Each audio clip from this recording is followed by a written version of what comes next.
Shalom. Baik Bapak Ibu, saudara-saudara, kita hari ini akan belajar firman Tuhan. Dan hari Jumat ini kita sudah masuk ke Jumat Agung, ya. Di Jumat Agung, dan hari Jumat nanti kita ada kebaktian, dan juga pada minggu yang akan datang adalah Paskah. Karena itu saudara, saya hari ini akan menyampaikan firman Tuhan, membahas seseorang yang sangat dikenal di dalam peristiwa kematian Yesus atau juga peristiwa penyaliban Yesus, dan orang ini adalah Pontius Pilatus.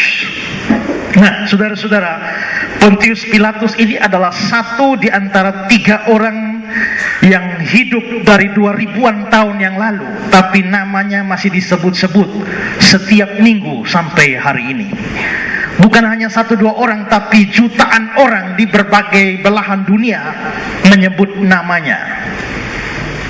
Aku percaya kepada Yesus Kristus, anaknya yang tunggal. Berarti Yesus ini satu orang yang hidup 2000 tahun yang lalu, namanya masih diucapkan sampai hari ini. Yang dikandung dari perawan Maria. Wah, Maria juga nomor 2. Yang menderita sengsara di bawah pemerintahan Pontius Pilatus. Jadi ada 3 orang, Yesus Kristus, Maria, dan Pontius Pilatus. Ini adalah 3 orang yang namanya disebutkan tiap minggu oleh jutaan orang di seluruh dunia, padahal mereka hidup 2000-an tahun yang lalu. Itu sesuatu yang luar biasa.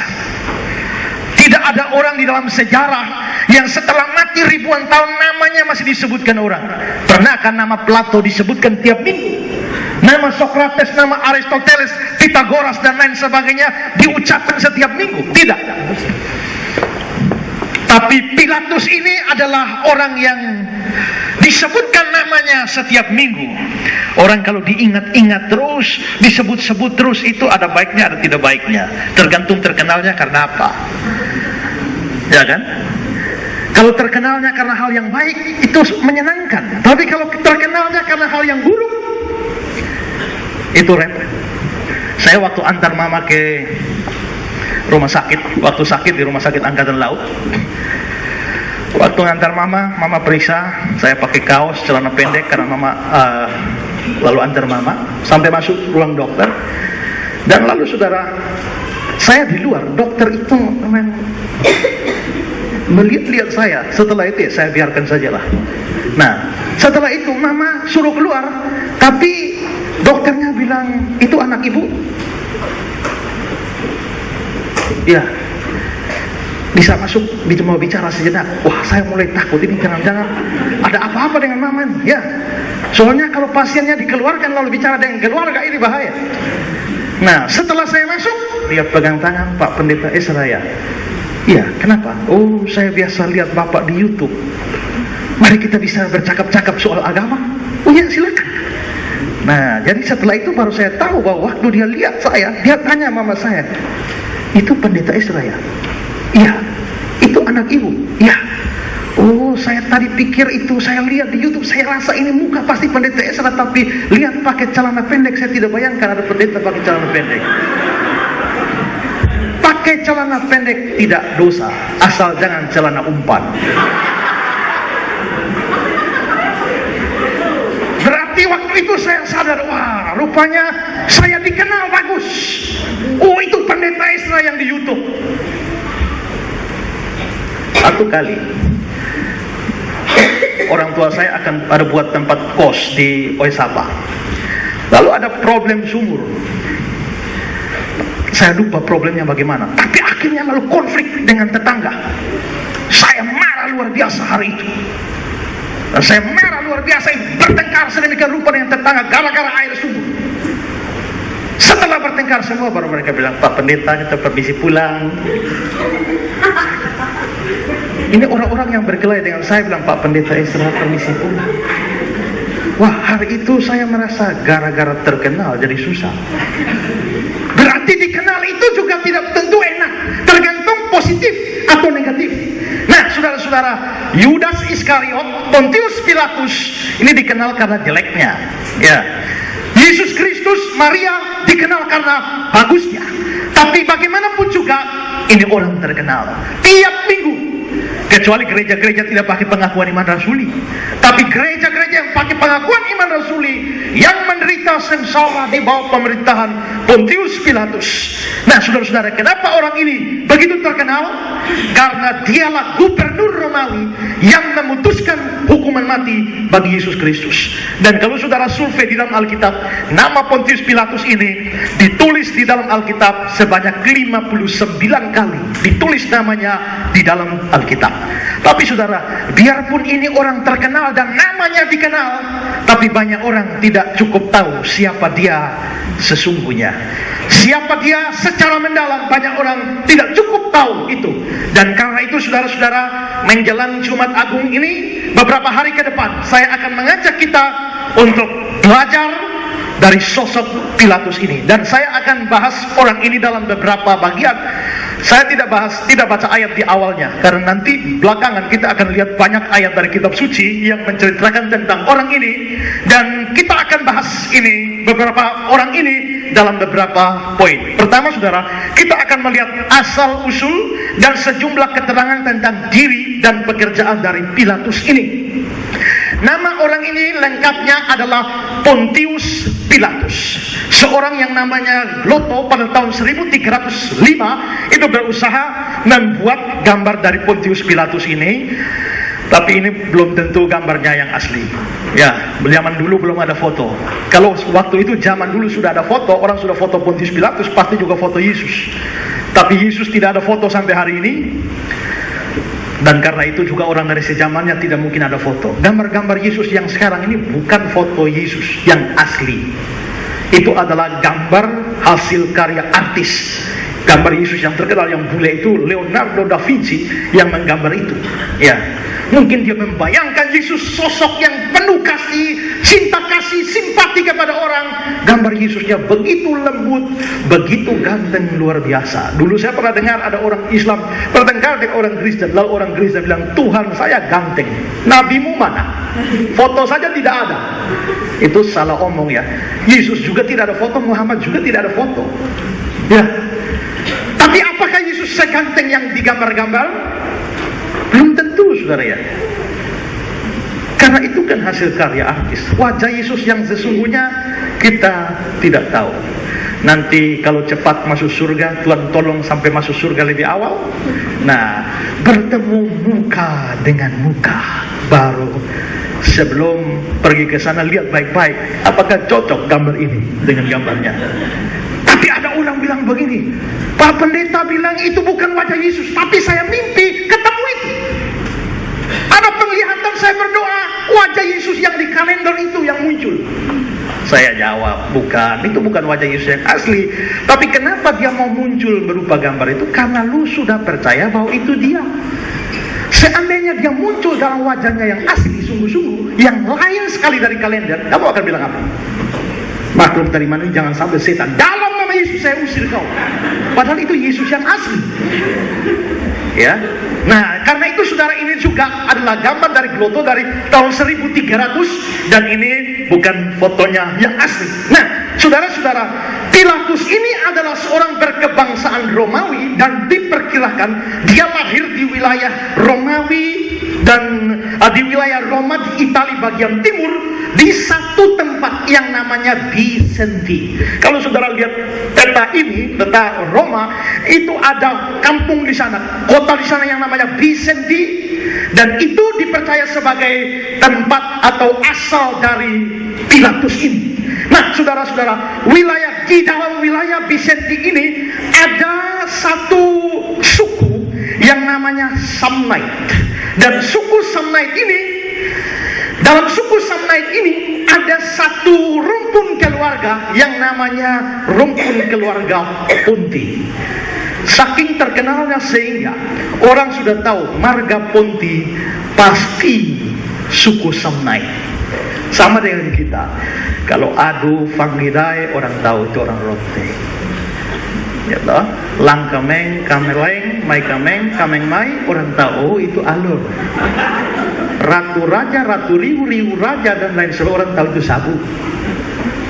Giono, Sugiono, Prabowo, dan lain sebagainya. Orang tahu pokoknya wo. Nah, itu pasti Jawa. Nah, jadi saudara, sama dengan itu. Orang lihat marga tahu ini orang suku apa. Pada waktu itu, kalau orang tahu, orang mendengar keluarga Ponti, maka itu adalah orang dari suku dari Samnite ini. Dan karena itu saudara, Pontius Pilatus artinya Pilatus yang adalah keturunan dari keluarga Ponti. Itu arti namanya. Nah, nama Pilatus sendiri itu agak sukar diketahui. Ada yang mengatakan Pilatus itu artinya botak. Jadi yang botak itu Pilatus. Ya. Ada yang mengatakan artinya adalah berbulu. Jadi mungkin badannya berbulu banyak seperti Esau mungkin. Nah, itu maka itu namanya Pilatus. Atau ada yang mengatakan Pilatus artinya tertutup. Tapi mayoritas penafsir mengatakan bahwa Pilatus itu artinya tombak atau lembing. Sehingga kalau ini benar, maka nama lengkap Pontius Pilatus artinya adalah tombak dari keluarga Ponti, lembing dari keluarga Ponti. Saudara-saudara, saya pernah jelaskan tentang Herodes Agung. Ketika Herodes Agung mati, lalu kerajaannya dibagi 3 kepada anak-anaknya. Salah satunya adalah Arkelaus. Ini saya sudah jelaskan pada waktu Yesus mengungsi ke Mesir lalu mau pulang. Herodes sudah mati, tapi anak dari Herodes Agung yang namanya Arkelaus itu sudah jadi raja wilayah. Arkelaus ini adalah orang yang jahat, lebih jahat dari bapaknya Herodes. Nah, lalu dia ini melakukan kejahatan luar biasa. Waktu naik takhta bunuh ribuan orang. Dia pernah pecat imam besar, lalu angkat imam besar sesuka dia, tidak peduli dari suku Lewi atau bukan. Dan ini membuat orang Yahudi marah sekali sama Arkelaus. Lalu mereka laporkan dia ke pusat Romawi. Sampai akhirnya Arkelaus dipecat dari jabatannya. Mulai dari itu Kaisar Romawi mengeluarkan aturan tidak ada lagi raja-raja wilayah seperti Herodes.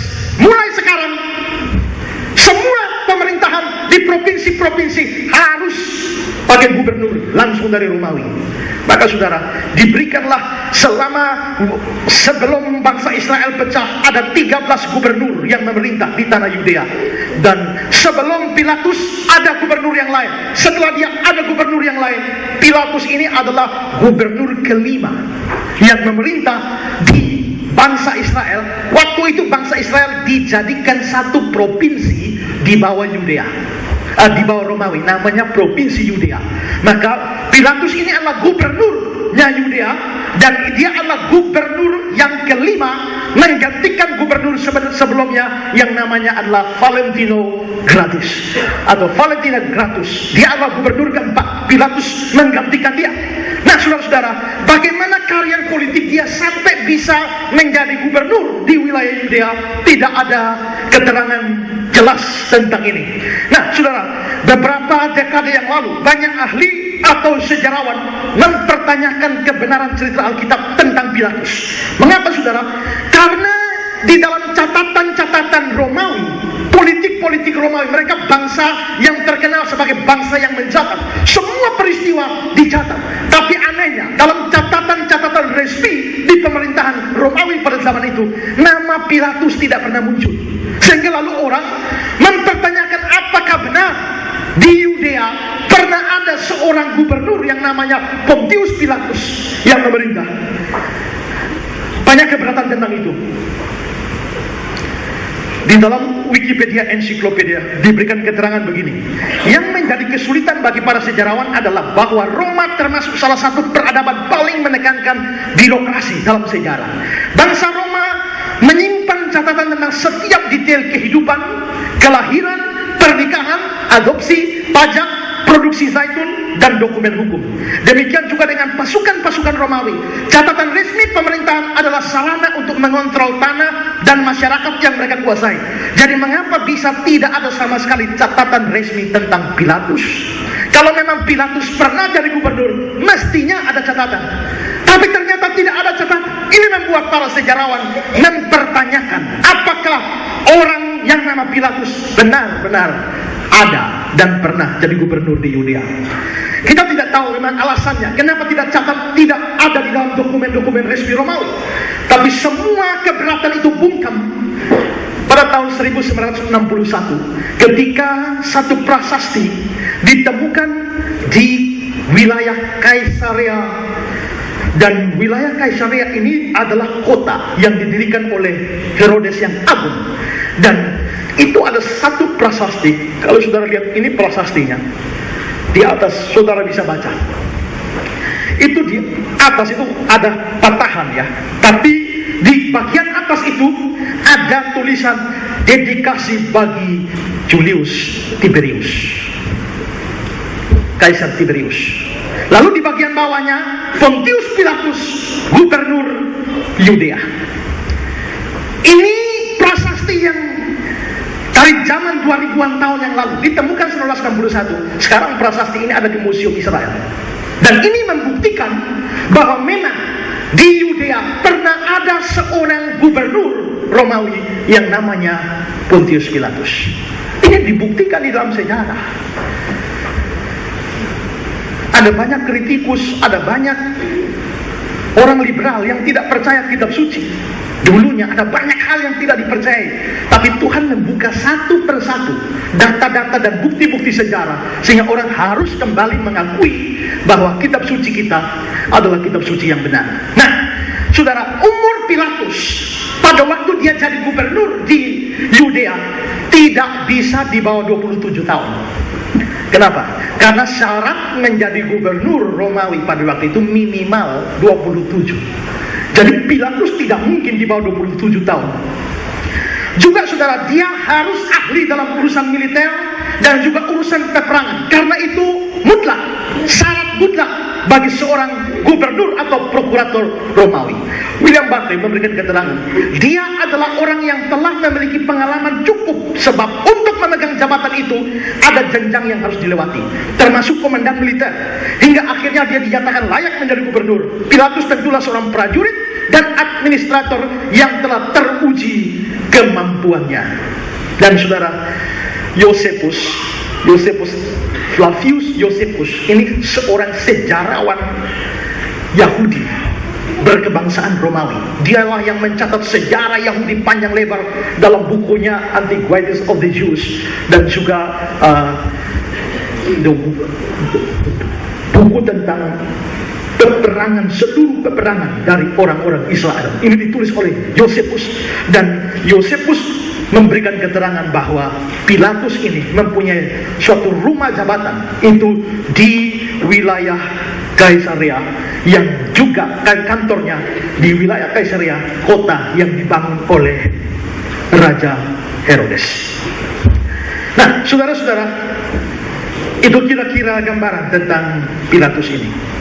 Sekarang hal kedua yang ingin saya bagikan bagi kita adalah bagaimana hubungan Pilatus ini dengan orang Yahudi. Ingat, raja-raja wilayah sudah dihentikan, lalu diberikan gubernur-gubernur Romawi. Tapi sampai gubernur keempat sebelum Pilatus, entah kenapa tahu-tahu dari Roma mengizinkan lagi ada raja wilayah, sehingga Herodes Antipas itu jadi raja lagi. Makanya waktu Pilatus sidang sama Yesus, dia kirim ke Herodes. Itu bukan Herodes yang waktu Yesus lahir, itu Herodes lagi, anak dari Herodes itu. Ya. Jadi mengapa ada Pilatus yang mengadili, tapi juga ada Herodes? Karena pada waktu Pilatus memerintah, gubernur Romawi ada, raja wilayah ada, yaitu Herodes Antipas. Nah, saudara, tapi kalau kita bicara hubungan orang Yahudi dengan Pilatus, boleh dikatakan Pilatus dan orang Yahudi ini hubungannya buruk sekali. Orang Yahudi, kalau ada orang yang paling dibenci oleh orang Yahudi, pemimpin-pemimpinnya selain Herodes, maka Pilatus adalah orang yang paling dibenci oleh orang Yahudi. Kenapa, saudara? Karena Pilatus ini orang yang sangat buruk, dan dia sangat tidak menghargai orang Yahudi maupun juga iman Yahudi. Saya kasih beberapa kutipan. Lukas Chandra mengatakan, dia amat percaya diri. Dia ini adalah Pilatus. Dia amat percaya diri, kepala batu, tidak mau menerima pendapat orang lain, berbuat sekehendak hati, Dia adalah seorang oportunis yang tidak berkarakter baik. Pembunuhan sadis dan perbuatan lainnya sungguh tak terhitung. Dia sama sekali tidak menghormati suasana dan adat istiadat orang Yahudi dengan menghina pemimpin mereka secara terang-terangan. Dia sering bentrok dengan orang Yahudi. Ini Pilatus. Barclay. Dia sama sekali tidak bersimpati kepada orang Yahudi. Lebih jauh, dia sangat menghina apa yang disebut prasangka-prasangka mereka yang irasional dan fanatik, yang justru mereka sebut sebagai prinsip. Pilatus dengan sombongnya justru menggunakan pendekatan kekerasan. Dengan semua kejahatan seperti ini, saudara, ada satu hal yang ditakuti oleh Pilatus, yakni kalau orang Yahudi sampai lapor dia di pusat Kaisar Romawi, dia bisa bahaya.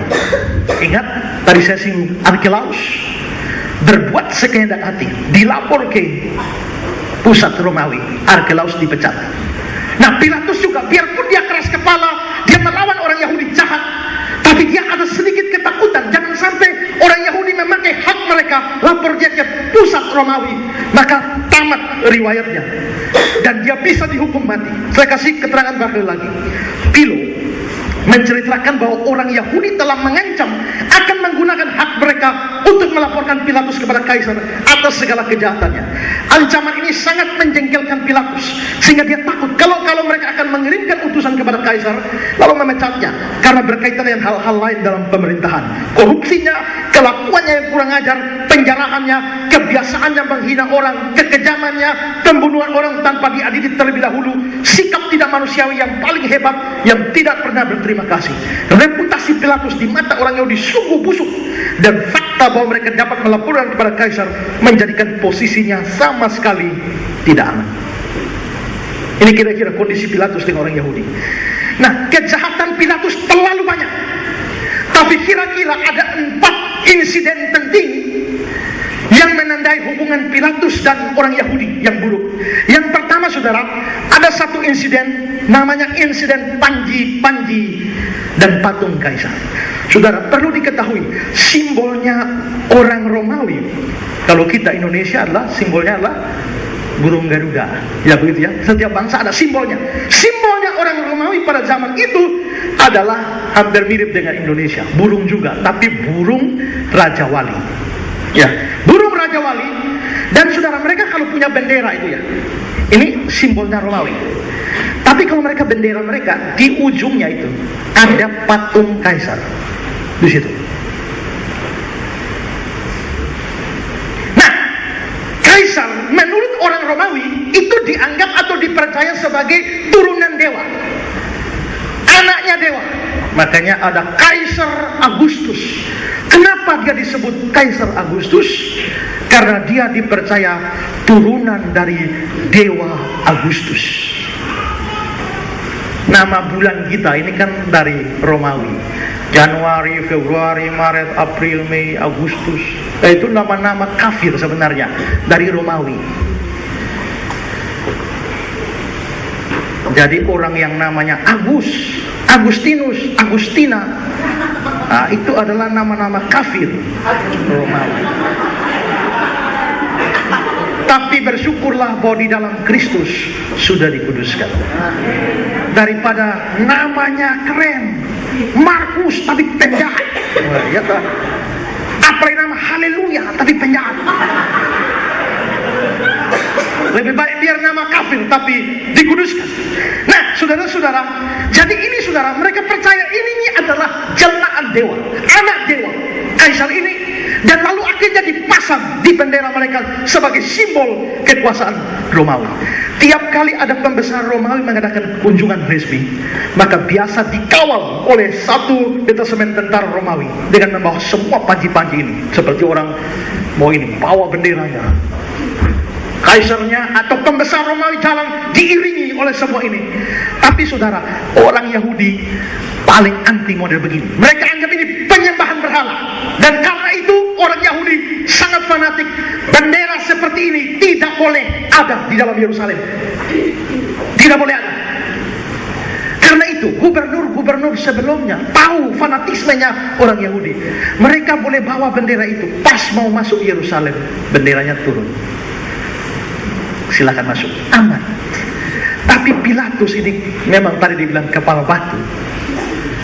Waktu mau masuk Yerusalem, dia bilang benderanya kasih tinggi, jangan begini. Maka saudara, mereka masuk ke Yerusalem dengan bendera seperti ini, masuk ke dalam kota Yerusalem. Dan ini membuat orang Yahudi benar-benar murka, luar biasa. Orang Yahudi mengatakan, turunkan bendera itu, kalau tidak kerusuhan besar akan terjadi. Tapi Pilatus tidak mau tahu, kasih tinggi, naik. Dan pasang bendera ini di seluruh kota Yerusalem, terutama di pojok-pojok bait Allah. Bendera-bendera ini berdiri. Bayangkan saudara, ini bendera kafir dengan kaisar kafir yang dianggap berhala ada di situ, dirikan di bait Allah. Dan saudara-saudara, ini membuat orang Yahudi marah bukan kepala. Lalu mereka berkoordinasi, bikin demo besar-besaran. Tadi saya sudah jelaskan bahwa Pilatus tinggal di Kaisarea. Mereka demo. Semua elemen masyarakat termasuk mahasiswa, semua ke Kaisarea, demo di rumah jabatannya Pilatus. Tapi saudara, berhari-hari mereka demo, Pilatus tidak mau keluar rumah. Orang Yahudi pulang, Pilatus bilang kasih tinggal, mereka capek, mereka pulang. Tapi orang Yahudi tidak mau tahu. Mereka bikin tenda, bikin kemah di muka rumah halaman Pilatus. Sampai kapan Pilatus keluar, baru mereka boleh bubar. Akhirnya setelah beberapa hari, Pilatus keluar dan mengatakan, saya akan turunkan semua bendera di Yerusalem, tapi kalian semua kumpul di gedung teater Kaisarea. Baru kita selesaikan masalah di sana. Maka semua orang Yahudi mau bubar. Mereka bubar masuk ke gedung teater itu. Tapi saudara tahu apa? Di semua pojok teater itu sudah disiapkan pasukan Romawi semua. Dan sampai di situ Pilatus mengatakan bendera Romawi tetap berdiri di Yerusalem. Siapa yang melawan? Hari ini kepala akan putus. Orang Yahudi takut? No. Mereka maju dan sorong leher mereka, potong. Kalau berani, silakan potong leher kami. Itu kata-kata dari mereka. Mereka bilang, meski kepala kami dipenggal sekalipun, kami tetap tidak merelakan patung kaisar dibawa masuk ke Yerusalem. Akhirnya saudara, Pilatus menyerah dan suruh cabut dan turunkan semua bendera Romawi. Ini insiden pertama. Lalu insiden kedua saudara, ini namanya insiden pembangunan saluran air. Ini cerita tidak ada dalam Alkitab ya. Ini cerita sejarah. Ya, cerita-cerita sejarah yang diambil dari data-data sejarah Romawi dan Yahudi, terutama dari Yosefus. Nah saudara, tapi cerita ini perlu kita mengerti sehingga kita lalu tahu latar belakang. Sehingga waktu kita baca teks kitab suci, kita tahu latar belakangnya. Kita akan melihat teks itu begitu hidup. Saudara, insiden kedua adalah insiden pembangunan saluran air. Ini pernah terjadi di wilayah Yerusalem, mengalami kekurangan air bersih.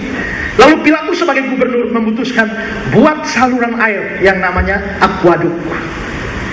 Makanya ada kata aqua, air, aquaduk, saluran air. Bikin saluran air dari luar kota, arahkan air bersih ke dalam kota Yerusalem. Tolong masyarakat. Nah ini bagus. Tapi cilakanya adalah Pilatus tidak mau keluarkan biaya kerajaan. Dia bilang biayai semua dari semua uang dan harta bait Allah. Maka dia suruh tentara-tentara pergi ke bait Allah, jarah semua barang termasuk emas-emas bait Allah untuk biayai pembuatan aquaduk ini. Mana orang Yahudi mau? Ini sama seperti bikin saluran air, ambil semua kolektor dari revival, pakai. Siapa mau, ya kan? Misalnya libur ayah, perintah seperti itu sebagai gubernur, kan tidak bisa. Biayai dari biaya kerajaan, biayai dari biaya provinsi, jangan dari bait Allah, rumah ibadah. Tapi itu dipaksa, jarah semua. Dan sementara tentara-tentara Pilatus jarah bait Allah, Orang Yahudi datang lagi, demo besar-besaran, mereka maki-maki Pilatus sejadi-jadinya. Dan Pilatus lalu menyuruh semua anak buahnya ganti pakaian seragam, pakai pakaian preman, menyusup masuk di antara para demonstran. Dan semua tentara mereka ada di dalam rombongan demonstran. Mereka maki-maki Pilatus. Pada waktu mereka maki Pilatus, Pilatus tidak tahan, dia perintahkan bunuh. Maka semua anak buah tentaranya yang sudah ada di dalam rombongan demonstran bunuh semua. Maka hari itu saudara, ribuan orang Yahudi yang demo dibunuh mati semua di halaman Bait Allah. Ini insiden kedua. Orang Yahudi melapor ini sampai ke Romawi. Lalu Kaisar Romawi kasih peringatan keras kepada Pilatus. Hati-hati jangan sampai terjadi insiden lagi. Dan ini membuat Pilatus agak takut. Lalu saudara, ada insiden ketiga. Insiden Galilea. Insiden pertama dan kedua tidak ada dalam kitab suci. Insiden ketiga, ini insiden Galilea. Ini tidak diketahui secara detail. Tapi ceritanya adalah ada beberapa orang dari wilayah Galilea datang ibadah di Bait Allah. Entah kenapa saudara, tahu-tahu mereka bentrok dengan orang-orangnya Pilatus. Bentrok dengan orang-orang Pilatus. Lalu saudara, Pilatus menyuruh bunuh semua orang Galilea itu. Dan akhirnya mereka dibunuh. Dibunuh di mana? Di halaman Bait Allah. Nah saudara, ingat bahwa orang Israel kalau ibadah itu kan ada korban darah kambing, domba dan lain sebagainya. Pilatus yang gila ini menyuruh darah orang yang sudah dibunuh tadi campur dengan darah binatang korban, biarkan mereka. Insiden ini disinggung sedikit di dalam Alkitab, dalam Lukas 13 ayat 1. Pada waktu itu datanglah kepada Yesus beberapa orang yang membawa kabar tentang orang Galilea yang darahnya dicampurkan Pilatus dengan darah korban yang mereka persembahkan. Ini disinggung sedikit. Ini jahatnya Pilatus. Ketiga, insiden ketiga. Sekarang insiden keempat, ini insiden Samaria. Kita tahu bahwa orang Samaria sudah berpisah dengan orang Israel ratusan tahun sebelum Tuhan Yesus lahir. Mereka sudah berpisah, tempat ibadahnya sendiri-sendiri. Orang Yahudi di Yerusalem, orang Samaria di Nablus. Orang Yahudi di Bukit Sion, orang Samaria di bukit atau gunung Gerizim. Orang Yahudi percaya kitab suci lengkap perjanjian lama, Kejadian sampai Maliaki. Tapi orang Samaria cuma percaya 5 Taurat Musa. Nabi-nabi lain mereka tidak mau, karena itu nabinya Israel. Maka mereka cuma terima 5 kitab Musa. Nah saudara, satu kali ada satu orang yang bernubuat bahwa di gunung Gerizim, pusatnya Samaria, ibadah Samaria, 5 kitab Musa yang asli ada terkubur di situ. Wah, orang Samaria dengar ini, berarti mereka mau gali. Mereka kumpulkan semua, bawa semua peralatan, batu, apa semua, parang, linggis dan segala macam, siap untuk gali 5 kitab Musa. Tapi entah berita sampai di mana, bagaimana sampai Pilatus beritanya orang Samaria mau memberontak. Sudah siap dengan semua peralatan. Padahal orang Samaria mau gali kitab. Maka pada waktu mereka berkumpul siap gali kitab itu, semua pasukan Romawi datang dan bunuh habis orang Samaria pada waktu itu. Dan tewas semua. Berita dikirim kabar ke Pilatus. Lalu Pilatus dikirim kabar dari kejahatan Pilatus ini, dikirim kabar ke Romawi.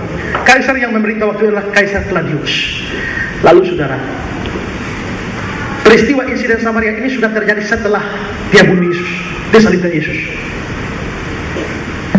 Kaisar Claudius tahu insiden Samaria, dia bilang Pilatus pulang Romawi untuk disidang dan dijatuhi hukuman mati. Maka Pilatus pun pulang kembali ke Roma, siap dijatuhi hukuman mati oleh Kaisar Claudius. Beruntung sekali bagi Pilatus, dia masih di tengah perjalanan, kabar dari Roma datang, Kaisar Claudius telah mati. mati duluan, sehingga akhirnya Pilatus tidak jadi dihukum mati. Dia lolos. Itu kira-kira gambarannya. Jadi saudara, ini insiden Samaria, ini terjadi setelah pembunuhan Yesus. Tapi 3 insiden yang lain terjadi sebelum pembunuhan Yesus. Dalam 3 insiden yang lain, perhatikan ini ancamannya. Ancamannya adalah, berani satu kali ada laporan ke Roma, kalau ada kerusuhan lagi, Pilatus kau habis. Ingat ini cerita baik-baik, karena ini melatar belakangi keputusan Pilatus untuk mengeksekusi Yesus. Sekarang poin ketiga, kita lihat sekarang Pilatus dan Yesus. Salah satu ketegangan orang Yahudi dengan Pilatus itu memuncak pada waktu peristiwa Yesus. Yesus menurut cerita kitab suci dibawa di hadapan Pilatus untuk memutuskan apakah Yesus dihukum mati atau tidak. Mengapa harus dibawa ke Pilatus? Karena aturannya itu ada satu hukum yang atau namanya hak pedang, ius gladi. Hak pedang atau ius gladi ini hanya ada pada Romawi. Sebelum Israel dijajah oleh Romawi, keputusan hukuman mati itu ada di tangan Sanhedrin, seperti DPR-nya mereka. Tapi setelah dikuasai Romawi, hak membunuh dari Dewan Sanhedrin, hukuman mati dari Dewan Sanhedrin dicabut, dan yang menetapkan hukuman mati hanya boleh prokurator Romawi, namanya ius gladi, hak pedang. Karena itu Pilatus sebagai pimpinan tertinggi Romawi waktu itu, dia yang punya hak menentukan hukuman mati, bukan orang Yahudi, bukan ahli Taurat. Kita lihat Yohanes 18 ayat 31. Kata Pilatus pada mereka, ambillah dia dan hakimilah dia menurut hukum Tauratmu. Kata orang Yahudi, kami tidak diperbolehkan membunuh seseorang. Yang diperbolehkan adalah kau. Jadi kau yang tentukan. Lalu Pilatus waktu berhadapan dengan Yesus, Pilatus tanya di Matius 27 ayat 11. Lalu Yesus dihadapkan pada wali negeri. Ini Pilatus ya. Dan wali negeri bertanya kepadanya, engkaukah raja orang Yahudi? Jawab Yesus, engkau sendiri mengatakannya. Kata sendiri mestinya tidak ada dalam teks asli Yunani, sehingga mestinya engkau mengatakannya. Ini tidak boleh dia mengerti dari pikiran kita sekarang.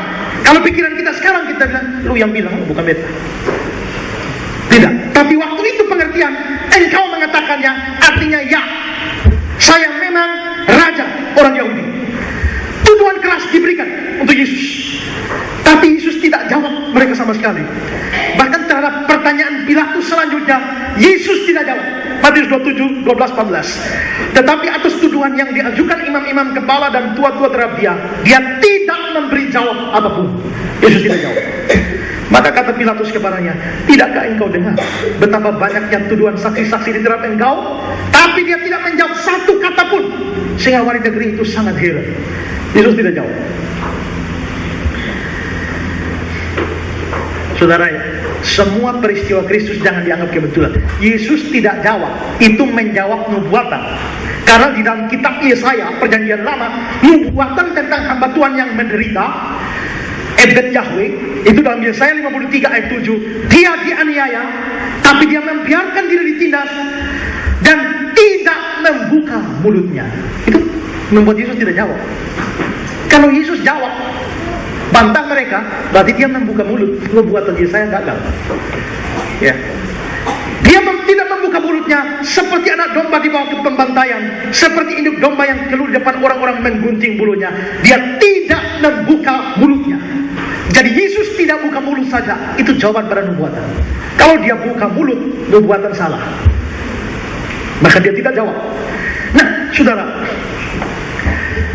pengadilan ini dilakukan Pilatus tidak menemukan satu kesalahan pun dalam diri Yesus yang sepadan dengan hukuman mati. Menurut Lukas 23 ayat 4, aku tidak mendapati kesalahan apapun pada orang ini. Setelah Pilatus periksa, tidak ada kesalahan. Tapi orang Yahudi tidak mau tahu. Mereka tetap menuntut hukuman mati bagi Yesus. Yohanes 19 ayat 7. Jawab orang-orang Yahudi, kami mempunyai hukum, dan menurut hukum itu dia harus mati, sebab dia menganggap dirinya sebagai anak Allah. Sekarang saudara, waktu Pilatus dengar dia menganggap diri anak Allah, Pilatus takut. Lalu Pilatus tanya, Yohanes 19 ayat 89. Ketika Pilatus mendengar perkataan itu, perkataan yang mana? Bahwa dia mengaku anak Allah. Ketika Pilatus mendengar perkataan itu, bertambah takutlah ia. Takut apa? Takut orang Yahudi? Tidak. Dari insiden-insiden dia tidak pernah takut orang Yahudi. Dia babat habis. Kalau begitu Pilatus takut apa? Dia takut karena mereka bilang Yesus mengatakan dia anak Allah. Kalau Yesus anak Allah, Pilatus takut. Ayat 9. Lalu dia masuk pula ke dalam gedung pengadilan dan berkata kepada Yesus, dari mana ke asalmu? Apakah dia tidak tahu Yesus ini dari kampung mana? Bangsa mana? Apa hubungannya ketakutan Pilatus dengan pertanyaan dari mana asalmu? Saudara ingat, Pilatus ini bukan orang Yahudi. Dia orang Romawi. Orang Romawi itu bangsa kafir yang percaya, seperti saya singgung dari Kaisar. Kaisar itu dianggap jelmaan dewa, anaknya dewa. Nah sekarang kalau Yesus ini mengaku anak Allah, Pilatus itu orang seperti itu, dia percaya bahwa bisa jadi ada dewa menyamar jadi manusia, ada dewa jelma jadi manusia. Jangan sampai benar Yesus ini anak salah satu dewa. Kalau Yesus ini anak dewa, jelmaan dewa, dan dia bunuh Yesus, dia berhadapan dengan dewa. Karena itu begitu dia dengar anak Allah, dia takut. Lalu dia buru-buru, dari mana asal? Ya kan? Perhatikan komentar Calvin. Harus diperhatikan. Pada waktu dia bertanya dari mana asalnya Kristus, dia tidak bertanya tentang negaranya, tapi maksudnya adalah seakan-akan dia bertanya, apakah engkau adalah seorang manusia yang dilahirkan di bumi, ataukah engkau adalah suatu Allah? Ingat, orang Roma percaya begitu. Leon Morris, Pilatus jelas adalah seorang yang percaya tahyul. Dia hampir tidak mungkin disebut sebagai seorang yang religius. Tapi berita bahwa orang tahanannya itu telah mengklaim diri sebagai Allah menakutkan sang gubernur. Setiap orang Roma pada zaman itu tahu cerita-cerita tentang dewa-dewa atau keturunan mereka yang menyamarkan diri sebagai manusia. Dia jelas terkesan oleh Yesus pada saat dia bicara dengannya. Sekarang, bahwa dia mendengar tentang kemungkinan dari hal itu yang bersifat supernatural, dia dipengaruhi secara mendalam. Dari mana asalnya? Tapi saudara, cilakanya adalah Yesus tidak jawab. Seandainya Yesus bilang, ya, aku ini Allah yang menjelma jadi manusia, Pilatus berani bunuh? Tidak berani. Kalau Yesus jawab seperti itu dan Pilatus tidak jadi bunuh, siapa berani bunuh Yesus? Tidak ada. Kalau Yesus tidak jadi dibunuh, dosa ditebus? Tidak. Kalau dosa saudara semua tidak ditebus, masuk mana? Neraka. Jadi hari itu kalau Yesus jawab, kita semua masuk neraka. Untung baik Bapak Tua tidak jawab. Berarti kediaman Yesus adalah kediaman yang menyelamatkan seluruh dunia. Kalau Yesus mau lolos bisa, dia sudah tahu bahwa Pilatus lagi bunuh. Aku ini anak Allah, pribadi kedua dari Tritunggal. Oh, mana Pilatus berani? Pilatus ketakutan. Tapi lagi-lagi dia mau tanya kepastian, dari mana engkau? Tapi Yesus tidak jawab. Maka kediaman Yesus ini kediaman yang sangat berharga. Karena Yesus tidak jawab, Pilatus tambah frustrasi. Ini kan tidak tahu pasti. Kalau tidak bunuh, orang Yahudi ngamuk. Kalau bunuh, jangan sampai anak Allah atau anak dewa.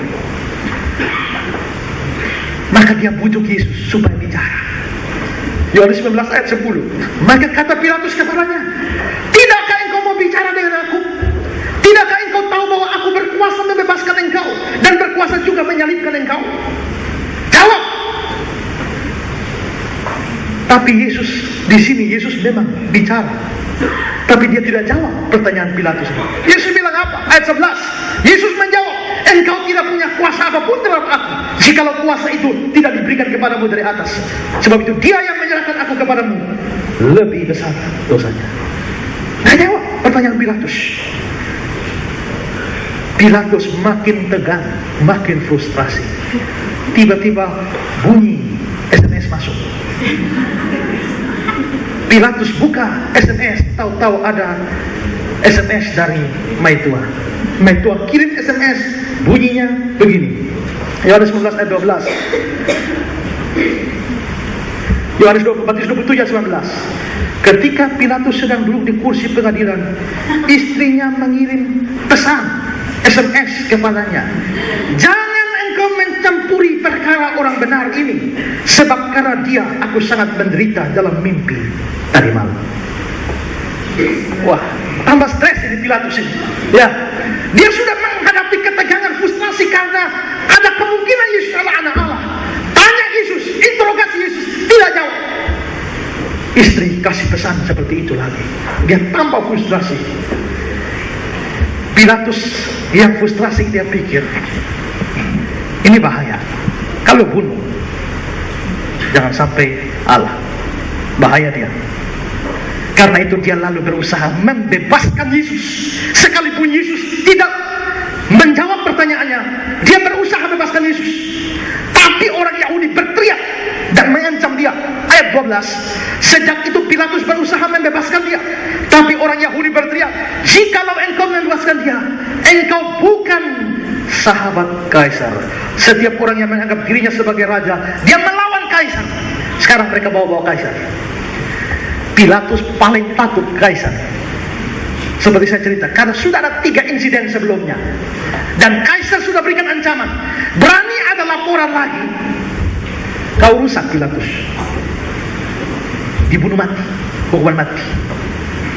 Dan ini membuat Pilatus menjaga-jaga. Dia takut orang Yahudi kasih laporan. Sekarang mereka mengancam dia, kalau tidak bunuh Yesus, kamu bukan sahabat Kaisar, kami akan laporkan ke Kaisar.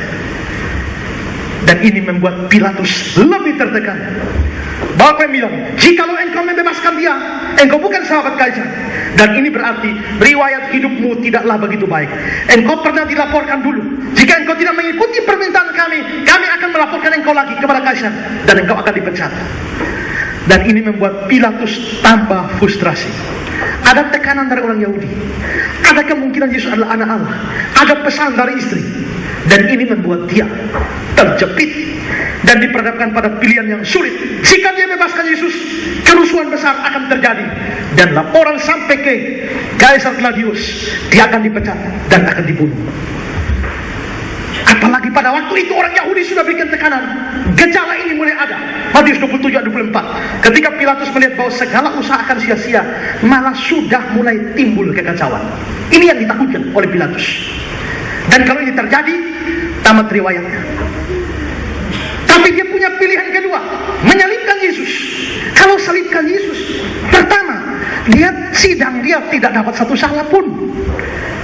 Dan lebih celaka dari itu, jikalau dia anak Allah, maka saya tidak berhadapan dengan manusia, tapi berhadapan dengan para dewa di kayangan. Barclay bilang, dia takut untuk mengambil keputusan yang memihak Yesus karena orang Yahudi. Dia juga sama takut untuk mengambil keputusan melawan Yesus, sebab dia mempunyai kecurigaan bahwa Allah ada di dalam perkara ini. Dan singkatnya, Pilatus makin frustrasi. Sekarang saudara ya, kalau ada hakim mengadili seorang terdakwa, biasa yang frustrasi siapa? Terdakwanya bukan? Tapi ini lain. Yesusnya tenang-tenang saja, diam-diam saja. Tapi hakimnya yang frustrasi. Secara fisik, di ruang pengadilan, Pilatus bertindak sebagai hakim atas Yesus. Yesus terdakwa yang diadili. Tapi secara psikologis, Yesus yang diadili begitu tenang, dan Pilatuslah yang diadili di hadapan orang Yahudi dan para dewa. Barclay mengatakan keheningan Yesus yang anggun membuat Pilatus merasa bahwa bukan Yesus yang sedang diadili, melainkan dirinya sendiri. Saudara, sebenarnya rasa frustrasi ini sudah muncul dari awal. Dia sudah tidak tenang, dan dia sudah berusaha melempar tanggung jawab. Pertama saudara, dia lempar tanggung jawab dengan apa? Begitu mereka bawa Yesus, dia bilang begini, tak usah bawa ke sini, adili dia menurut hukummu. Dia tidak mau ikut campur. Dalam Yohanes 8 ayat 31, Yohanes 18 ayat 31, ambil dia dan hakimi dia menurut hukum Taurat. Dia mau melemparkan tanggung jawab. Ini pertama. Tapi orang Yahudi mengatakan kami tidak punya hak. Karena dia tidak bisa menghindar, dia berusaha buang tanggung jawab dengan cara kedua. Cara kedua adalah, daripada saya berurusan, mending Herodes saja. Kirim dia ke Herodes. Maka dikirimlah ke Herodes menurut Lukas 23 ayat 6, 7 dan 11. Dan ketika dia tahu bahwa Yesus seorang dari wilayah Herodes, dia mengirim dia menghadap Herodes. Tapi cilakanya Herodes kirim dia kembali, kirim Yesus kembali lagi ke Pilatus. Ayat 11, maka mulai Herodes dan pasukannya menista, mengolok-olok dia, mengenakan jubah kebesaran padanya, lalu mengirim dia kembali kepada Pilatus. Pilatus sudah usaha lepas tanggung jawab 2 kali, gagal. Sekarang cara ketiga Pilatus melepaskan tanggung jawab adalah tawarkan barter. Yesus atau Barabas. Dia harap, karena Barabas penjahat besar, dia harap orang Yahudi pilih salibkan Barabas, bebaskan Yesus. Tapi cilakanya mereka pilih salibkan Yesus, bebaskan Barabas. 3 kali berusaha lepas, tidak lepas. Sekarang cara terakhir adalah hajar Yesus, cambuk dia, sesak dia. Jadi Pilatus menyuruh orang mencambuk Yesus, menista Yesus. Bukan tujuan untuk bunuh Yesus, tidak. Dia maksudnya cambuk Yesus sampai benar-benar rusak, hancur-hancuran. Setelah hancur-hancuran baru lihat bawa pada Yesus, lihat orang Yahudi, dengan harapan setelah lihat Yesus sudah bonyok-bonyok, maka mereka kasihan dan tidak jadi salibkan. Maka dia lolos. Itu rencana Pilatus. Maka dalam Yohanes 19 ayat 1 dan 4, Pilatus mengambil Yesus dan menyuruh orang menyesal dia. Ayat 4, Pilatus keluar lagi dan berkata pada mereka, lihatlah, aku membawa dia keluar pada kamu, supaya kamu tahu bahwa aku tidak mendapati kesalahan apapun padanya. Dia harap orang Yahudi setelah penistaan dan pencambukan itu mereka mengalah, tapi tidak. Akhirnya mereka tetap tuntut salib Yesus. Pilatus yang dalam keadaan frustrasi akhirnya ambil keputusan. Di dalam Yohanes 19 ayat yang ke-6, kata Pilatus kepada mereka, ambil dia dan salibkan dia. Ini keputusannya. Pilatus yang mau lepas diri dalam tanggung jawab, menurut Matius 27 ayat 24, dia mengambil air, membasuh tangan di hadapan orang dan berkata, aku tidak bersalah terhadap darah orang ini. Tindakan Pilatus cuci tangan ini, tapi memberikan hukuman mati pada Yesus, oleh John Henry Jewett, dia mengatakan Pilatus menajiskan hatinya, lalu dia mencuci tangannya. Hatinya kotor, tapi tangannya bersih. Aku tidak bersalah terhadap darah orang ini. Tapi orang Yahudi yang memang sangat benci Yesus, mereka mengatakan, ayat Matius 27 ayat 25, biarlah darah ini ditanggungkan atas kami dan anak-anak kami. Coba kalau mereka bilang, biarlah darah ini ditanggung atas kami, itu masih bagus. Mereka seret anak-anak mereka dan anak-anak kami, generasi-generasi kami. Dan nanti di dalam sejarah Israel kita bisa lihat bahwa generasi Israel setelah itu menanggung kutuk karena tumpahan darah Yesus ini. Demikianlah Yesus Kristus Tuhan kita disalibkan di bawah pemerintahan sang tombak, sang lembing dari keluarga Pontius Pilatus. Semua cerita ini dan latar belakangnya saya berikan supaya saudara mengerti apa yang melatar belakangi dan yang terjadi pada waktu kisah Yesus disidang oleh Pilatus. Keempat, bagaimana kehidupan Pilatus selanjutnya. Tadi saya sudah singgung di insiden Samaria, Pilatusnya dipecat, lalu mau kembali ke Roma untuk dihukum mati. Tapi sebelum sampai Roma, Kaisar Claudius sudah meninggal, sehingga dia lolos. Dan setelah itu tidak pernah ada kabar tentang Pilatus lagi, dan selesai karirnya sebagai gubernur di Yudea. Tidak ada informasi sama sekali. Menurut legenda, cerita-cerita yang tidak jelas apa benar atau tidak, menurut legenda Pilatus ini begitu frustrasi dengan keputusan menghukum mati Yesus. Dia menderita rasa bersalah yang hebat. Bahkan menurut cerita-cerita rakyat itu, bayangan wajah Yesus selalu datang di muka Pilatus. Dalam keadaan yang sangat kritis, Pilatus yang sangat frustrasi akhirnya menghukum dirinya sendiri dengan bunuh diri. Mayatnya dikuburkan di sekitar sungai Tiber dan lalu dipindahkan lagi ke tempat yang lain, sehingga hari ini di negara Austria ada satu tempat yang dipercaya itu adalah kuburan dari Pontius Pilatus. Benar atau tidak, ini hanya cerita rakyat. Tapi ada legenda lain yang berkembang, dan ini dianggap oleh seorang penulis yang namanya Mayor. Dia adalah seorang profesor. Di dalam buku dia, Paul Mayor ini, dia menulis tentang Pontius Pilatus. Dan dalam buku ini, dia menceritakan bahwa istri Pilatus yang namanya Claudia Procula itu lalu akhirnya yang tadi kirim pesan SMS tadi, dia kan takut tidak bisa tidur dalam mimpi karena Yesus. Nah, belakangan dia menjadi tertarik dengan kekristenan secara diam-diam. Setelah itu, saudara, Claudia ini ketemu dengan mantan anak buahnya Pilatus waktu sama-sama bertugas di Yudea, dan itu adalah Cornelius, seorang perwira Roma. Menurut Kisah 10 ayat 1, ya, di Kaisarea, ingat di Kaisarea ini kan tempat tinggalnya Pilatus, ada seorang yang bernama Cornelius, seorang perwira pasukan yang disebut pasukan Italia. Cornelius ini bertobat percaya Yesus karena pelayanan siapa? Siapa? Petrus. Petrus memenangkan Cornelius. Lalu saudara, Cornelius ini menurut cerita Paul Mayor, Cornelius bertemu dengan Claudia, istrinya Pilatus. Lalu Cornelius menginjili dia, dan lalu akhirnya bertobat, terima Yesus. Setelah istrinya terima Yesus, dia lalu akhirnya memberitakan Injil lagi kepada Pilatus, dan Pilatus pun percaya kepada Yesus yang pernah dia salibkan. Dia memberikan keputusan salib. Pilatus dan istrinya lalu bergabung dengan satu gereja, yaitu gereja Koptik, dan beberapa waktu kemudian mereka dua hidup sangat saleh, sehingga akhirnya diangkat menjadi Santa dan Santo, Santa Claudia dan Santo Pilatus. Dan hari ini di gereja Koptik Mesir dan gereja Koptik Yunani, mereka percaya itu, dan mereka membuat perayaan khusus untuk hari Santo Pilatus. Dan itu adalah perayaan yang jatuh pada tanggal 27 Oktober. Setiap 27 Oktober, gereja Koptik Yunani dan Koptik Mesir merayakan hari Santo Pilatus. Mana yang benar? Tidak tahu.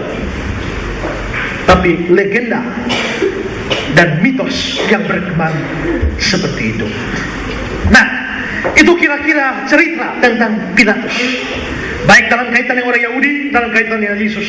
Sekarang bagian terakhir yang saya ingin jelaskan pada kita adalah gambaran kepribadian Pontius Pilatus ini seperti apa. Yang setelah kita lihat, setelah kita pelajari secara khusus adalah pada waktu peristiwa sidang Yesus, pengadilan Yesus, gambaran mentalitas dan kepribadian macam apa yang ditampilkan Pilatus di situ. Dan ini menjadi pelajaran rohani bagi kita pada hari ini. Pertama, saudara, Pilatus menampilkan diri dalam sidang Yesus itu sebagai orang yang berusaha melepaskan diri dari berbagai tanggung jawab. Lihat, untuk melepaskan diri dari tanggung jawab mengadili Yesus, dia melakukan 4 hal. Pertama, suruh diadili berdasarkan hukum Taurat, itu gagal. Kedua, kirim ke Herodes, tapi Herodes kirim kembali. Lalu yang ketiga, tawarkan barter dengan Barabas, itu pun gagal. Dan yang keempat, aniaya Yesus. Setelah itu gagal, dia memberikan hukuman mati, tapi cuci tangan, tanda tidak tanggung jawab, tidak bersalah atas darah orang ini. Jadi saudara, Pilatus sebenarnya mempunyai tanggung jawab sebagai seorang pimpinan atau sebagai seorang pengadil, seorang hakim, untuk memberikan keputusan berdasarkan kebenaran dan keadilan. Dan kalau atas dasar kebenaran dan keadilan Pilatus mempunyai tanggung tanggung jawab untuk membebaskan Yesus karena dia tidak menemukan satu salah pun. Tapi berbagai upaya dia lakukan menggambarkan kepada kita usaha keras dari Pilatus membebaskan diri dari tanggung jawab.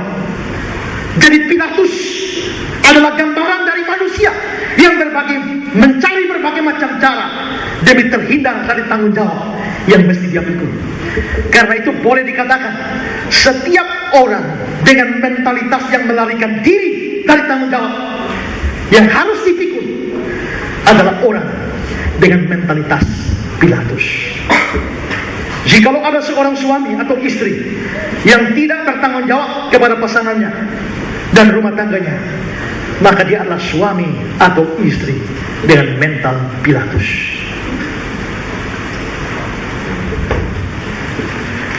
Jikalau ada orang tua yang melepaskan tanggung jawab pada anak-anaknya, baik dalam hal nafkah dan pendidikan, maka itu adalah orang tua dengan mentalitas Pilatus. Pemerintah yang membuang tanggung jawab atas rakyatnya adalah pemerintah dengan mental Pilatus. Masyarakat yang melarikan diri dari tanggung jawab atas negaranya adalah masyarakat dengan mentalitas Pilatus. Guru yang melarikan diri dari tanggung jawab sebagai guru adalah mentalitas Pilatus. Murid mahasiswa yang membuang tanggung jawabnya adalah murid mahasiswa dengan mental Pilatus. Termasuk pendeta, hamba Tuhan, penginjil, majelis gereja yang meninggalkan tugas dan tanggung jawabnya secara tidak bertanggung jawab. Itu adalah hamba Tuhan, pendeta, evangelis, majelis dengan mental Pilatus. Pekerja, karyawan di sebuah perusahaan yang tidak setia kepada tanggung jawabnya, lari dari tanggung jawabnya mesti dipikul, itu mentalitas Pilatus. Bos, majikan yang mengabaikan tanggung jawabnya juga adalah mental Pilatus.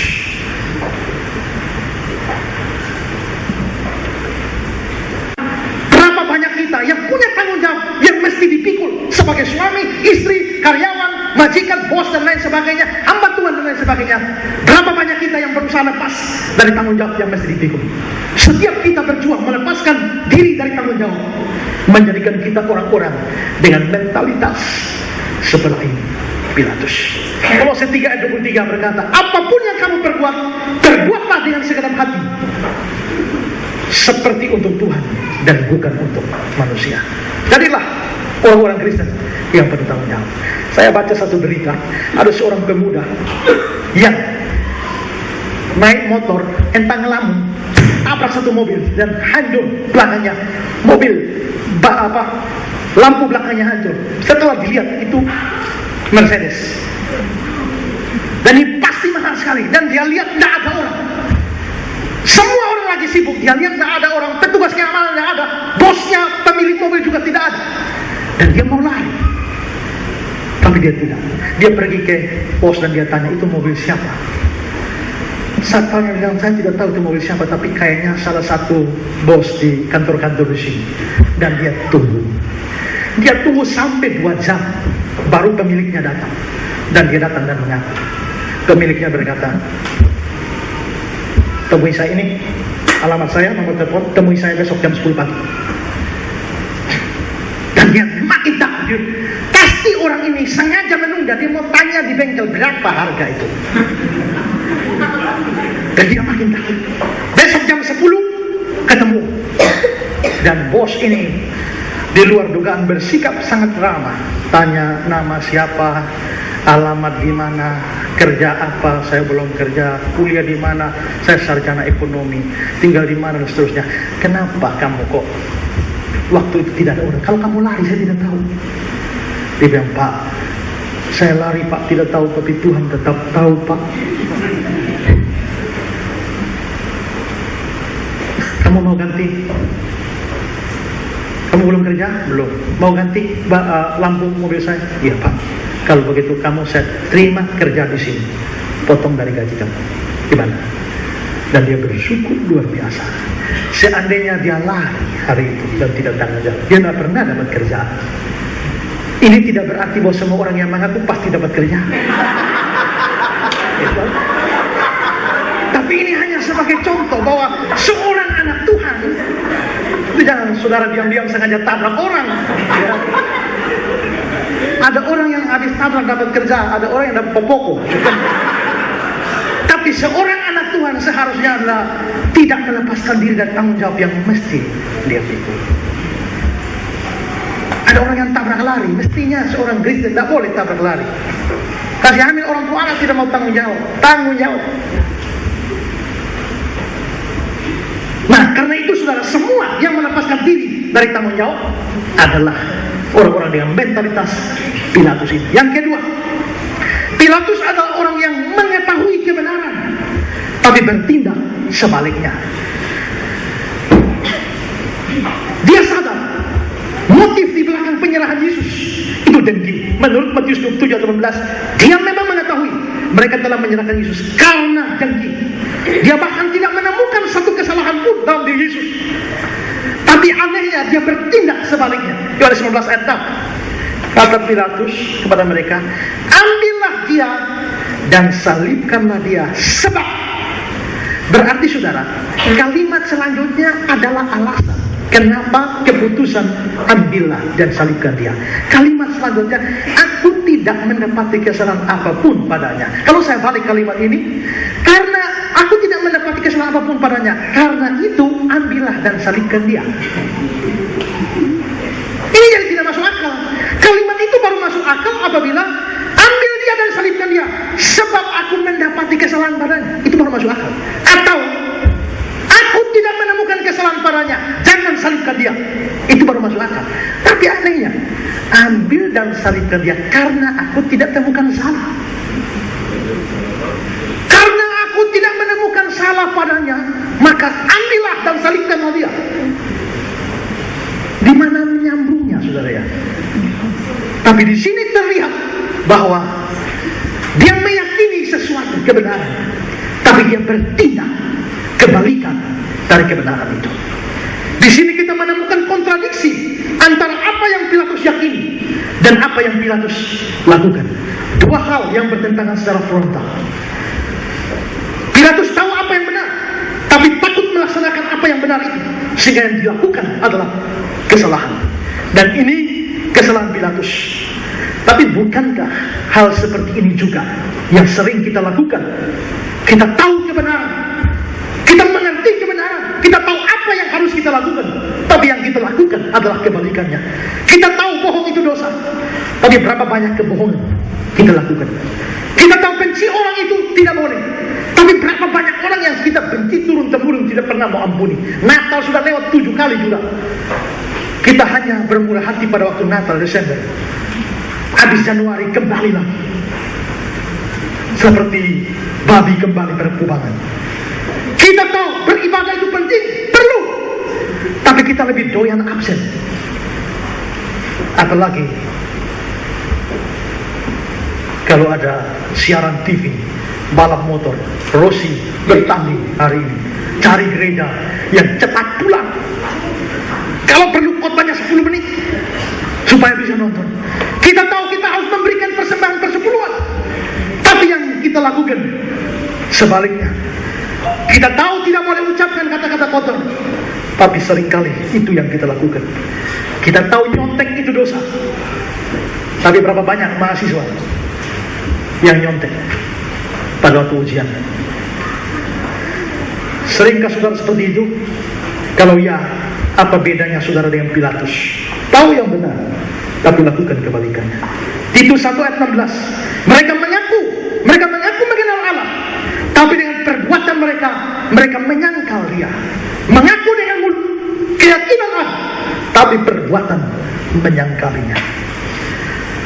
Firman Tuhan berkata dalam Yakobus 4 ayat 17, jika seorang tahu bagaimana dia berbuat baik, tapi dia tidak melakukan, dia berdosa.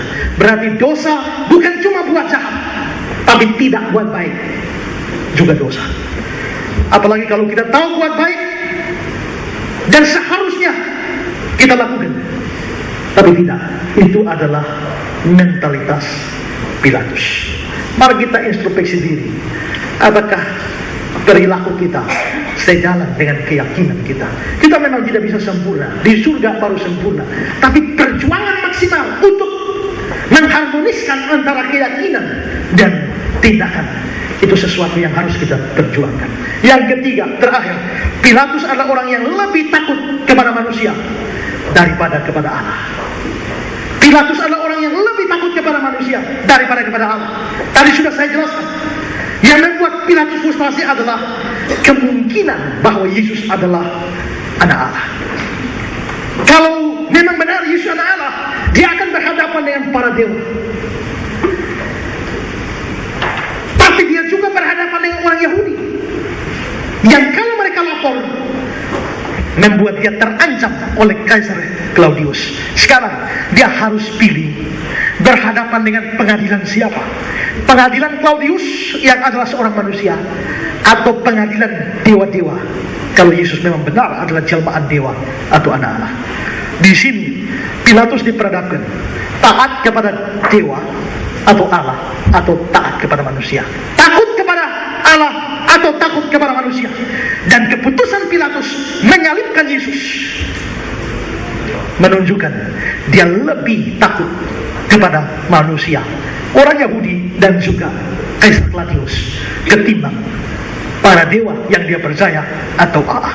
Dalam pulpit komentari dikatakan rasa takutnya terhadap Tiberius menjadi lebih besar daripada rasa takutnya terhadap Kristus. Kekhawatirannya untuk dirinya sendiri berkuasa atas keinginannya untuk keadilan dan permainan yang jujur atau adil. Matthew Paul mengatakan Pilatus adalah seorang yang mencintai kehormatan dari manusia lebih daripada kehormatan dari pujian dari Allah. Dia lebih takut kehilangan tempat atau jabatannya daripada kehilangan jiwanya. Dalam hidup ini kita sering diombang-ambingkan antara rasa takut kepada Allah dan rasa takut kepada manusia. Misalnya, saudara disuruh menipu, atau saudara disuruh berbohong, disuruh membuat laporan palsu dan sebagainya. Kalau tidak, saudara ditekan bos, diancam oleh bos. Sekarang, saudara tahu Tuhan menuntut mesti jujur, bikin laporan keuangan mesti jujur, tidak boleh bohong. Tapi bos bilang robah. Saudara pilih mana? Taat Tuhan, saudara dipecat. Taat bos, saudara berdosa. Berapa banyak orang yang rela dipecat tapi tetap jujur, dan berapa banyak orang yang jadi kompromi di sana asal tidak dipecat. Mentalitas seperti itu adalah mentalitas seperti Pilatus yang memilih aman dari ancaman manusia tapi memilih melawan Allah. Kita seharusnya memilih takut akan Allah lebih daripada takut pada manusia. Menurut Matius 10 ayat 28, janganlah kamu takut kepada mereka yang dapat membunuh tubuh tapi tidak berkuasa membunuh jiwa. Takutlah terutama kepada mereka yang kepada dia yang berkuasa membinasakan baik jiwa maupun tubuh dalam neraka. Marilah kita lebih takut pada Allah daripada kepada manusia. Marilah cari hormat yang datang dari Allah daripada hormat dari manusia. Marilah cari kesukaan Allah dan bukan kesukaan manusia. Yesus berkata dalam Yohanes 5 ayat 44, bagaimana kamu dapat percaya, kamu yang menerima hormat dari seorang dari yang lain, yang tidak mencari hormat yang datang dari Allah yang Esa. Dan Paulus kepada jemaat Galatia memberi nasihat yang adalah nafs pembimbing kita tadi. Jadi bagaimana sekarang? Adakah ku cari kesukaan manusia atau kesukaan Allah? Adakah ku coba berkenan kepada manusia? Sekiranya aku masih mencoba berkenan kepada manusia, maka aku bukanlah hamba Kristus. Seorang Kristen yang sungguh-sungguh, dia memilih lebih taat Tuhannya ketimbang manusia. Cerita yang mungkin sudah pernah dan ulang-ulang saya ceritakan, saya ingatkan sekali lagi cerita itu. Ketika Napoleon Bonaparte mau melewati satu ladang jagung, begitu dia lewat, anak kecil loncat, stop, tidak boleh ada yang lewat. Prajuritnya Bonaparte datang, nak kenal Napoleon? Tidak. Orang hebat, pahlawan hebat. Pernah lihat dia? Tidak. Kenal mukanya? Tidak. Dia yang ada di atas kuda. Anak ini hormat Napoleon. Nah, kalau adik sudah tahu Napoleon, sekarang minggir. Napoleon mau lewat di kebun ini. Anak kecil bilang, saya hormat Napoleon, tapi bapak saya bilang tidak boleh ada yang lewat sini. Selesai. Berapa banyak kita yang berani seperti anak itu? saya hormat keputusan Bapak, tapi Tuhan bilang begini. Bapak bilang begini, tapi Tuhan bilang begini. Anak itu menunjukkan teladan. Sehormat-hormat dia pada orang lain, dia tetap hormat bapaknya, taat bapaknya ketimbang orang lain. Seorang Kristen haruslah orang yang mencari kesukaan Tuhan daripada kesukaan manusia. Melayani, memberitakan firman, memberitakan kebenaran Injil harus diperjuangkan, sekalipun mungkin kesukaan manusia tidak kita dapati. 2 hari ini saya agak frustrasi dengan tugas yang terlampau banyak. Dalam 2 hari saya mesti membuat makalah 100 halaman tentang kerukunan umat beragama, dan saya disuruh mewawancara semua tokoh agama dari Islam, Kristen, Katolik, Hindu, dan lain sebagainya. Dan saya sampai ketemu dengan Abdul Qadir Makarim untuk bercakap-cakap bagaimana seorang tetap setia kepada ajarannya tapi tetap bertoleransi dengan agama lain. Dan percakapan saya dengan Abdul Qadir Makarim berjalan dengan baik sampai dia pegang tangan dan saya bilang begini, Pak Pendeta. Saya pertama agak ragu ya. Dia tanya, Anda dari mana? Siapa? Saya bilang Pak Alfred.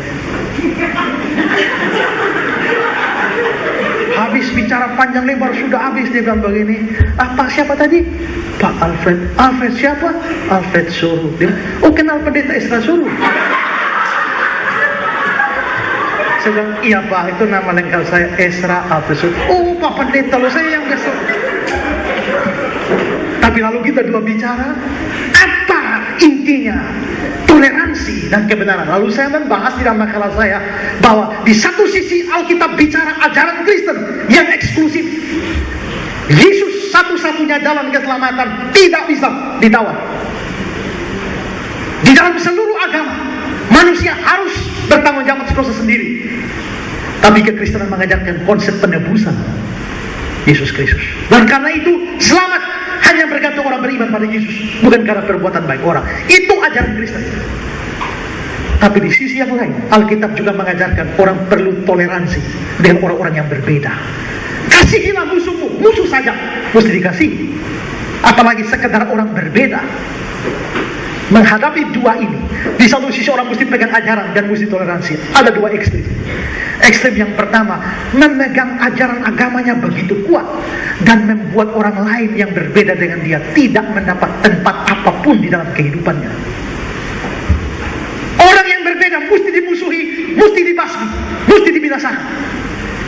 Itu orang seperti itu model Habib Rizik, ketua FPI itu, yang mesti basmi orang Kristen. Pegang ajarannya, tapi tidak toleran dengan orang lain.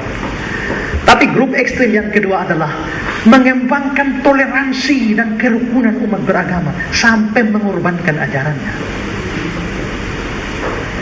Ini dua kelompok. Kelompok pertama adalah kelompok pluralis dari John Hick, dan kelompok kedua adalah kelompok inklusif. Kelompok inklusif dari Karl Rahner yang mengatakan Yesus memang satu-satunya jalan ke surga, tapi bukan berarti orang-orang agama lain juga tidak selamat. Nanti ada orang Buddha yang masuk surga, tapi mereka masuk surga bukan karena Buddha, tapi Yesus yang menyelamatkan kebudaannya. Nanti ada orang Hindu masuk surga, tapi bukan Hindu menyelamatkan mereka, Yesuslah yang menyelamatkan mereka di dalam kehinduannya, dalam keislamannya, dalam Konfucunya, dalam kejintiwannya. Jadi Yesus jangan dibatasi di dalam agama Kristen. Yesus juga berkarya di dalam agama lain. Tapi saya jawab, ya, Yesus memang berkarya di dalam agama lain. Tapi Yesus berkarya bukan menyelamatkan mereka melalui jalan lain yang bukan Yesus. Yesus berkarya di dalam agama lain, Allah berkarya di dalam agama lain, tapi membawa mereka dan menarik mereka kepada Kristus sebagai satu-satunya jalan keselamatan. Jadi tidak bisa ada orang tidak percaya Yesus bisa selamat. Itu membuktikan toleransi yang kebablasan, lalu mengorbankan ajaran. Lalu saya bilang kepada Abdul Qadir Makarim, saya bilang, Pak, pandangan saya tentang toleransi begini. Kita dua bertengkar 5 tambah 5 berapa? Tapi kita dua saudara kandung yang tinggal dalam satu rumah, rumah orang tua kita. Menurut Bapak 5 tambah 5 12, menurut saya 5 tambah 5 10. Kita dua berdebat dan bertengkar, tapi saya bilang 5 tambah 5 10, Pak bilang 12. Kita dua berbeda.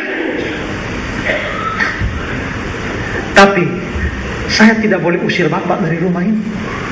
Kenapa? Ini rumah Bapak juga, ini rumah orang tua Bapak juga.